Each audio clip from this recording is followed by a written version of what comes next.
আসসালামু আলাইকুম এভরিওয়ান। আমি মাহমুদুল হাসান, সবাইকে আরো একবার স্বাগতম। তো আমরা করতেছিলাম গুগল লোকাল সার্ভিস অ্যাডস বা গুগল গ্রান্টেড অ্যাডস এর একটি কোর্স আর কি।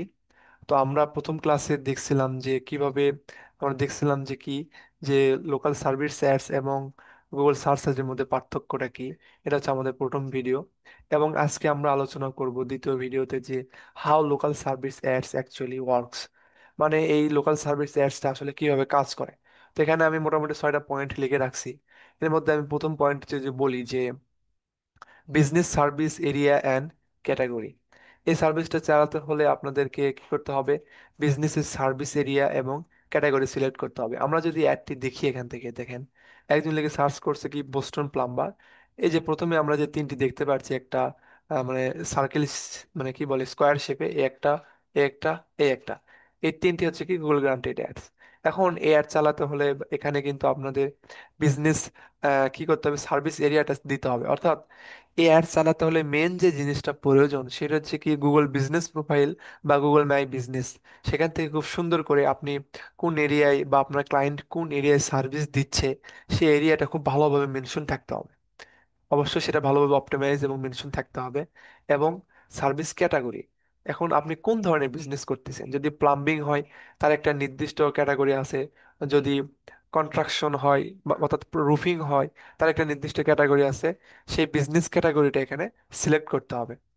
ঠিক আছে, এটা হচ্ছে প্রথম অপশন, যে বিজনেস সার্ভিস এরিয়া এবং ক্যাটাগরিটা ভালোভাবে আমাদের সিলেক্ট করতে হবে। এবং দ্বিতীয় এবং সবচেয়ে গুরুত্বপূর্ণ আরেকটি বিষয় হচ্ছে submit business document for verification.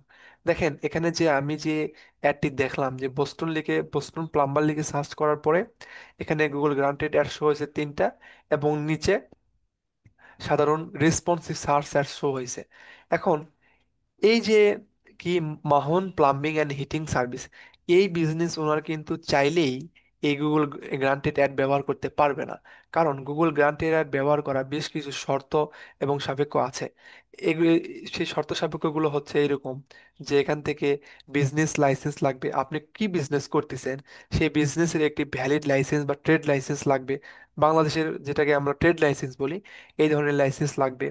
Proof of insurance, এটি আরেকটি গুরুত্বপূর্ণ বিষয়। যখন আপনি ধরেন আপনি এই গুগল গ্রান্টেড অ্যাড ব্যবহার করতেছেন বা আপনার বা একটা বড় ধরনের সার্ভিস আছে, এখন যদি কোনো দুর্ঘটনা ঘটে, একটা ইন্স্যুরেন্সের ব্যবস্থা করা, মানে ইউজারের সুবিধার জন্য বা স্বার্থে আর কি। এটা হচ্ছে কি প্রুফ অফ ইন্স্যুরেন্স। এবং ব্যাকগ্রাউন্ড চেক, ব্যাকগ্রাউন্ড চেক বলতে এখন আপনি কোন লোকেশনে দিচ্ছেন, আপনার কোম্পানি ওনারের ব্যাকগ্রাউন্ড চেক করতে পারে, আপনার এমপ্লয়ের ব্যাকগ্রাউন্ড চেক করতে পারে, বিভিন্ন ধরনের ভেরিফিকেশন আছে। তো আমরা শুধুমাত্র বেসিক জানলাম যে আমাদের কি করতে হবে, submit business document for verification. এবং এই টপিক নিয়ে আমাদের আলাদা একটি ডেডিকেটেড ভিডিও আসবে ইনশাল্লাহ। কেননা দেখেন এই এই গুগল গ্রান্টেড অ্যাড ব্যবহার করতে গেলে সবচেয়ে কঠিন এবং সবচেয়ে মানে রিস্কের যে বিষয়টা সেটাই হচ্ছে কি এই সেই বিজনেসের ভেরিফিকেশন করা। কারণ উইদাউট ভেরিফিকেশন এই ধরনের বিজনেস কিন্তু গ্রান্টেড অ্যাড ব্যবহার করা যাবে না। তো এই জন্য আমরা আলাদাভাবে এটা নিয়ে বিস্তারিত আলোচনা করব। এবং আজকে এই পর্যন্ত আলোচনা করবো এটা নিয়ে। এবং তৃতীয় যে পয়েন্টটা সেটা হচ্ছে কি pay pay per lead not per, sorry, pay per lead not per click. এর মানে হচ্ছে আমরা গত ক্লাসে এটা আলোচনা করছিলাম যে এই ধরনের কিওয়ার্ড লিখে সার্চ করার পরে যখন এরকম আপনার গুগল গ্রান্টেড অ্যাড শো হয়, তখন কিন্তু একজন ইউজার যখন এখানে শুধুমাত্র ক্লিক করে, ধরেন এই অ্যাডের উপর কেউ ক্লিক করলো, তখনই কিন্তু গুগল সাথে সাথে এর থেকে টাকা কেটে নেবে না। এটা হচ্ছে গুগল গ্রান্টেড অ্যাডের একটি ফিচার্স আর কি। কখন টাকা কাটবে, এই যে রুটার প্লাম্বিং, আমি এই ওয়েবসাইটের কথাই বলি, এনাদের মেন গোলটা তারা কি সিলেক্ট করছে, এনাদের মেন গোলটা যদি ফোন হয়, তাহলে একজন ইউজার যখন এখানে ক্লিক করে ওয়েবসাইটে গিয়ে অথবা এখান থেকে যে নাম্বার আছে এই নাম্বারে যখন ফোন করবে, তখন একটা লিড কাউন্ট হবে। অথবা তারা ওয়েবসাইটে গিয়ে যদি ফর্ম ফিল আপ করা যদি তাদের মেন গোল হয়, তখন একজন ইউজার যদি ফর্ম ফিল আপ করে, তখনই একটা লিড হিসেবে গুগল কাউন্ট করবে। অর্থাৎ আপনি এখানে আপনার এই যে গুগল লোকাল সার্ভিস অ্যাড ব্যবহার করবেন, এর মেন গোল আপনি যা দিবেন, যখন সেটা ফুলফিল হবে, ঠিক সেই মুহূর্তে গুগল একটা কনভার্সন কাউন্ট করবে এবং সেখান থেকে অর্থাৎ লিড কাউন্ট করবে, এবং তখন সেখান থেকে একটা নির্দিষ্ট পরিমাণ চার্জ গুগল আপনার থেকে কেটে নেবে। কিন্তু সার্চ অ্যাডের ক্ষেত্রে আমরা কি জানি, সে লিড প্যাক আর না প্যাক, কল প্যাক আর না প্যাক, সে অ্যাডটি দেখলো এভাবে ক্লিক করলেই কিন্তু টাকা কাটবে, কারণ এটা পিপিসি বা পে পার ক্লিক মডেল। এভাবেই মূলত কি করে লোকাল সার্ভিস অ্যাডস কাজ করে, যে কি paper lead not just click. এবং চতুর্থ নাম্বার হচ্ছে যে কি appear at the top of search result. এটা অনেক মজার একটা বিষয়, সেটা হচ্ছে দেখেন আমরা কি জানি যে আমরা যখন গুগল সার্চ শিখেছি তখন কি জানি যে কোনো কিছু সার্চ করলে অ্যাড প্রথমে দেখায়, তারপরে এসিওর কিছু ওয়েবসাইট আসে, এবং তারপরে আবার কিছু অ্যাড আসে। মানে প্রথমে অ্যাড, মাঝখানে এসিও অপটিমাইজ করা প্রোফাইল মানে ওয়েবসাইট, পরে আবার অ্যাড আসে। কিন্তু এখন আমরা কি জানলাম দেখেন, কেউ যখন এইরকম কোনো কিওয়ার্ড লিখে সার্চ করে তখন তার সামনে সর্বপ্রথম যেটা আসবে সেটা হচ্ছে কি গুগল গ্রান্টেড অ্যাডের স্পন্সর অ্যাডগুলো আসবে এখান থেকে, এবং তারপরে আসবে সার্চ অ্যাডস, এবং তারপরে যদি এসিও ওয়েবসাইট আসবে, তারপরে আবার সার্চ অ্যাডটা আসবে। তো এখান থেকে জানলাম যে কি গুগল গ্রান্টেড অ্যাড সব সময় অ্যাবসলিউট টপ পেজ, এটাকে বলা হয় অ্যাবসলিউট টপ পেজ বা সবসময় সামনে থাকবে। এটি হচ্ছে এই অ্যাডের একটি ফিচার আর কি। তো এটাই ছিল এখানে। এবং earn review and improve rankings like reviews, response and location relevance. এটার মানে হচ্ছে এই ধরনের অ্যাড রান করতে হলে আপনার ওয়েবসাইটে যত রিভিউ থাকবে এবং ভালো রিভিউ থাকবে, তত আপনার এখানে এই যে তিনটি কিন্তু দেখায়, এই তিনটির মধ্যে আপনার আসার সম্ভাবনা তত বাড়বে। এবং এই রিভিউটা কোথায় আসবে? গুগল গুগল মাই বিজনেসের সঙ্গে এটাকে লিঙ্ক করাতে থাকতে হবে। থাকলে কি হবে, এখানে যত ভালো রিভিউ, যত আপনার বেশি রিভিউ আসবে, তত আপনি এখানে র্যাঙ্কিং করবেন এখানে।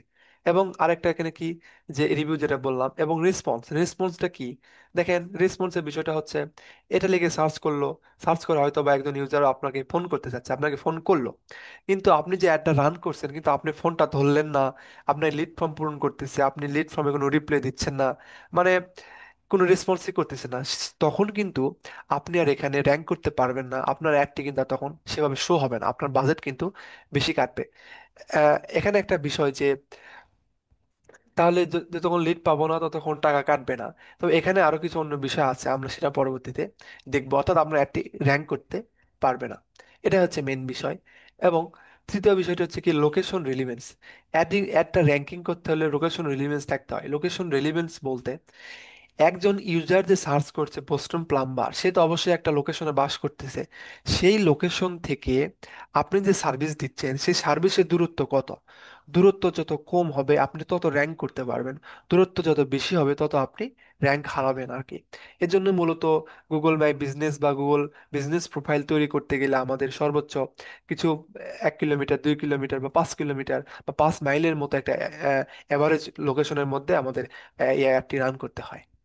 এটাই ছিল হচ্ছে মেন বিষয় এখান থেকে। এবং দ্বিতীয়টা হচ্ছে কি manage leads and booking from dashboard. যে গুগল অ্যাডসের যেমন একটি ড্যাশবোর্ড আছে, গুগল লোকাল বিজনেসেরও একটি, সরি গুগল লোকাল সার্ভিস অ্যাডেরও একটি ড্যাশবোর্ড আছে, এখান থেকে সাইন ইন অথবা গেট স্টার্ট করে করা যায়। হ্যাঁ আছে, সেখান থেকে আপনার লিড ম্যানেজ করা যায়। ম্যানেজ বলতে কি, আপনি কোন লোকেশন থেকে লিড আসছে এবং লিডের মধ্যে কি লেখা আছে, যদি ফোন লিড হয় তাহলে ফোন কত সেকেন্ড কথা হয়েছে, কোনটা ভ্যালিড লিড, কোনটা ডিসপুট লিডটা কি আমি পরবর্তী ভিডিও আলোচনা করব। এভাবে মূলত ম্যানেজ করা হয়। তো এই ছিল মোটামুটি আজকের ভিডিওতে যে কি লোকাল সার্ভিস অ্যাডটা কিভাবে কাজ করে। এভাবেই মূলত একটি লোকাল সার্ভিস অ্যাডস কাজ করে। এবং তৃতীয় ভিডিওতে আমি আলোচনা করব যে লোকাল সার্ভিস অ্যাডের কোন কোন ইন্ডাস্ট্রি, কোন কোন লোকেশনে এই অ্যাডটি চালানো যায়। তো এই পর্যন্ত সবাই ভালো থাকবেন। ধন্যবাদ সবাইকে। আসসালামু আলাইকুম।